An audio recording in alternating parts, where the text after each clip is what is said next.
40 से ज्यादा लोग मर रहे हैं। मैं भी गुजरात से हूं, जैसे आपका पूरा परिवार था, हमारे परिवार के भी 10 सदस्य इसमें से गुजरे और गुजरात में मोर्टालिटी रेट सबसे ज्यादा है। आज बात यहाँ पे ये है कि उसको हम कैसे रोके।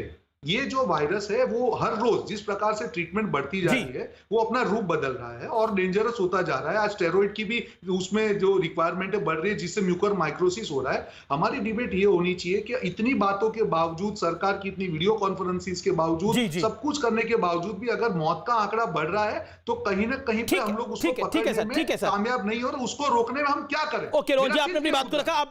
अब मैं नुपुर शर्मा का doctor Nupur Sharma, you heard Rohan Gupta, you heard doctor Ravi Malik. सबसे पहले तो मैं कहना चाहूंगी कि अपने आंकड़े सही करें। सबसे ज्यादा मोर्टालिटी रेट देश के अंदर पंजाब में आ रही है, लगभग 2.5% की। और मैं आपको बता दूं तो मार्च में वो 3% को भी पार कर गई थी। हाँ बिल्कुल है। तो कृपया करके ये जो आज मैं इनके ऊपर नहीं बोली, अमीश जी तरीका नहीं है, मैं इनके ऊपर बिल्कुल नहीं रोहन देखिए काफी रोहन मेरा निवेदन है, रोहन ये काफी देर से 10 मिनट से शांत बैठी हुई है। मुझे लगता है कि आपने बड़े सारे आरोप लगाए बीजेपी पर, अब जवाब भी सुन लेते हैं। ओके नुपुर, देखिए रोहन जी जो है ना वो डॉक्टर मलिक की मानेंगे ना वो WHO की मानेंगे, वो सिर्फ अपने कमेंट करेंगे तो मैं जवाब दूंगा नुपुर जी। सॉरी कमेंट मुझ पे। अच्छा रोहन जी बीफ है, आपने बोला सरकार फेल हो गई है, आपने तमाम सवाल उठाए। अब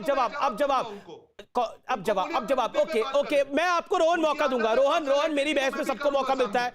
देखिए आपको मैंने पूरा भरपूर मौका दिया।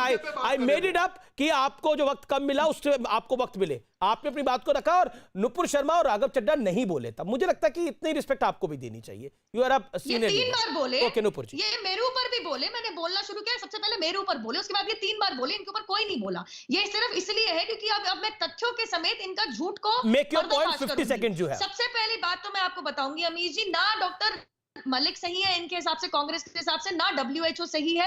इंस्टाग्राम पे स्टोरी जो शेयर करिए राहुल गांधी, ये बिल्कुल ये प्रूफ करती है किस तरीके से इंडियन वेरिएंट का जुमला इन लोगों ने फैला रखा है। शशि थरूर ने बार-बार इंडियन वेरिएंट की बात करी। 5 दिन पहले एक अन्य हिंदी चैनल पे इनकी सीनियर स्पोक्सपर्सन सुप्रिया श्रीनेट ने 32 सेकंड इंडियन वेरिएंट किया। लेकिन शर्त लगा सकती है और यही इनका टूल किट कह रहा है। जो कल तक कह रहे थे ये फर्जीवाड़ा है, हमने कंप्लेंट कर दी, आज कह रहे नहीं एक हमारा है एक हमारा नहीं है। आपके डिबेट से आने से पहले 6 बजे की डिबेट पे कहते हैं नहीं वो 4 पन्ने का जो कोरोना वायरस का टूल किट है, एक पेज सौम्या वर्मा ने बनाया, बाकी 3 पेज नहीं बनाया, वो फर्जीवाड़ा है। आपस में डिसाइड कर लिए क्या बनाया क्या नहीं बनाया। पता चला कल ये बोलेंगे हुआ तो हुआ, दोनों हमने बनाए थे। जिस तरीके से सौम्या वर्मा अपने ट्विटर अकाउंट को, लिंक्डइन अकाउंट को, सारे सोशल मीडिया को डिलीट करती हुई भागती फिर रही है, इस चीज का प्रतीक है कि किस तरीके से इनकी चोरी पकड़ी गई। किस तरीके से बेड ब्लॉकिंग की जो बात सामने आई है, मैं आपको अमीश जी लीगल पार्लेंस में बता दूं, वो disaster management act, epidemic diseases act and Indian penal code तीनों को अट्रैक्ट करती है। क्योंकि उसके चलते हुए अगर बेड ब्लॉक किए जा रहे थे, जो सच में जरूरतमंद मरीज है उनकी मृत्यु हुई होगी। बिल्कुल झूठ बोल रहे हैं अमीश जी, मेरी आपत्ति है ये झूठा डॉक्यूमेंट है, मेरी आपत्ति है ये झूठ बोल रही है। मैं चैलेंज करता हूं इनको कि अगर ये डॉक्यूमेंट प्रूव करें, मैं ये झूठ बोल रही है, ये झूठा कागज है, ये तीनों झूठ है। हमने कंप्लेंट फाइल की और उसका झूठा दूध पानी का पानी होगा अमीश भाई। ये झूठ फैलाना बंद करिए देश के सामने। इनके प्रवक्ता भी मान चुके कि ये झूठ बोल रहे हैं। ये जो बैड एक्ट किया अब आपको समझ आएगा, आपको शर्म आनी चाहिए। राजीव गौड़ा ने क्यों कल तक तो आप कह रहे थे हमारा डॉक्यूमेंट नहीं है। अमीश भाई, जिस अच्छी राजनीति पे ये लोग आ चुके हैं, ये कागज सारे ट्वीट फर्जी किए हैं, सारे लोगों ने जो फर्जी ट्वीट किया है उनके ऊपर लीगल एक्शन होगा और दूध का दूध पानी का पानी होगा। किस हद तक ये लोग जा सकते हैं? कुंभ मेले की तस्वीरें गलत करेंगे, झूठ मेड की तरह बात करेंगे, उनको सुपर स्प्रेडर बोलेंगे। इनको शर्म आनी चाहिए, शर्म आनी चाहिए इन लोगों को। आज सत्ता पार्टी में होकर झूठ फैला रहे हैं, they should be ashamed of themselves. मुझे आज दुख हो रहा है कि इस प्रकार की पार्टी देश के ऊपर है कि जिसकी जिम्मेदारी है वो अपनी वो करेगी।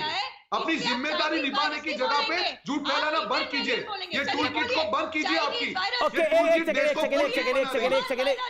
बोलिए एक सेकंड मुझे लगता है तू मैं बहुत हो गई, एक सेकंड। लेकिन इंस्टा देखिए, मुझे लगता है कि सोशल मीडिया पर राहुल गांधी ने इसे शेयर किया था, अपनी इंस्टा स्टोरी पे इसको शेयर किया था, जो मेरी जानकारी है। मिंट का एक स्नैपशॉट था जिसमें लिखा था Indian corona virus variant reaches Switzerland. ये रोहन गुप्ता था जो मेरे पास जानकारी है। मैं आपको वही बताना चाहता हूं कि सोशल, अगर हम इस तरह की बात कर रहे हैं और आप भी इंडियन म्यूटेंट की बात कर रहे हैं, इससे पहले बीजेपी आरोप लगा रही है कि सुप्रिया श्रीनेत जो कांग्रेस की प्रवक्ता है उन्होंने भी इंडियन वेरिएंट की बात करी। क्या आपको लगता नहीं है this is not fair to tell कि इंडियन वेरिएंट, क्योंकि ये तो चाइनीज वेरिएंट है पूरा का पूरा कोरोना वायरस। देखिए अमीश भाई, आपने जो बात की मैंने उसका जवाब दिया कि मुझे राहुल गांधी की वो ट्वीट दिखा दीजिए। अभी आप मुझे आर्टिकल की बात कर रहे हैं। मैं आर्टिकल नहीं, मैं कह रहा हूं अपने social media account Instagram story पे उन्होंने शेयर किया था। आप मुझे ट्वीट दिखाइए जहां उन्होंने बोला। बीच में मत बोलिए, बीच में मत बोलिए। ये मैं फर्जी डॉक्यूमेंट दिखा रहा हूं मैं आपको। फर्जी नहीं, ये तो इंस्टाग्राम स्टोरी है ना सर। अच्छा ठीक है, आपको ये फर्जी डॉक्यूमेंट, ये दूसरा फर्जी डॉक्यूमेंट, ये तीसरा फर्जी डॉक्यूमेंट, ये फर्जी वाला बंद कीजिए। अच्छा ठीक है, मैं ऑडियोज डाउन कर रहा हूं। मैं राघव चड्ढा पे लेके जा रहा हूं। Raghav Chadha, my straight question, calling in, आपने डॉक्टर रवि मलिक को सुना, कॉलिंग इन इंडियन वेरिएंट और इंडियन म्यूटेंट, क्या आपको लगता है जस्टिफाइड है? क्या लगता है आपको ये सही है? मैं तो ये कह रहा हूं ना ये सही है, और ना ही जब सिंगापुर की सरकार ने अप्रैल के महीने में हमारे यहाँ पर जो बीमारी फैल रही है उसे इंडियन वेरिएंट, हमारे अपने नेता बोले इंडियन वेरिएंट, उस समय भारत सरकार, सुन लीजिए, उसी समय भारत सरकार को सिंगापुर की इस बयान पर भी आपत्ति जतानी चाहिए थी। ये काय का इंडियन वेरिएंट है? जब WHO ने ये साफ कह दिया है कि किसी देश से इसको नहीं जोड़ा जाएगा, काय का इंडियन वेरिएंट? नंबर 1। नंबर 2, आज अमीश भाई सबसे ज्यादा जरूरी बात ये नहीं है कि पंजाब में ज्यादा मौतें हुई कि गुजरात में ज्यादा मौतें हुई। जरूरी ये नहीं है कि सौम्या वर्मा कौन है और उसका लिंक्डइन का पेज कौन सा है, कांग्रेस ने क्या कहा, कांग्रेस का डॉक्यूमेंट असली है कि नकली है। बात यह है कि लोगों की जानें कैसी बचाई जाएं। मैं फिर आपसे हाथ जोड़कर विनती करूंगा, जरा मुझे कंप्लीट भी करने दें और मेरे को एक विनती करने दें। आज यदि हम ये बहस करते, जो अरविंद केजरीवाल जी ने मुद्दा छेड़ा कि कितने पीडियाट्रिक नियोनेटल ICU बन रहे हैं, कितने पीडियाट्रिक वेंटिलेटर भारत सरकार खरीद रही है, इस पे चर्चा होती तो मैं बताता कि आज मेरी सरकार ने एक टास्क फोर्स का गठन किया। मुख्यमंत्री जी ने आज सारे मंत्रियों अधिकारियों की मीटिंग लेकर तीसरी लहर की तैयारी की कोशिश करी। हो सकता है नूपुर जी बताती कि उनके किसी राज्य में ऐसा हो रहा है, हो सकता है ठीक है, मेरे पास समय कम है। रवि मलिक, देखिए ये वायरस चाइना से आया है, चाइना की धरोहर है, पूरी दुनिया कह रही है, सेक्रेटरी ऑफ स्टेट तक ने कह दिया USA के कि ये वहां से आया है। अब इस डिबेट को हम मेरे ख्याल से खत्म करते हैं और ये बिल्कुल सही नहीं रहेगा। मैं अगर आपको एज ए प्रोफेशनल बताऊं, एक हिंदुस्तानी होने के नाते बताऊं कि एक तरफ हमारी जनता ने इतना सफर किया इस वायरस के लिए और उसके बाद इस दुष्ट वायरस के साथ हम अपना नाम अटैच करें, मैं बिल्कुल इस चीज में सर आपका देशी इस बात के साथ नहीं होगा, देशी इस बात के साथ नहीं होगा। मैं ब्रेक के लिए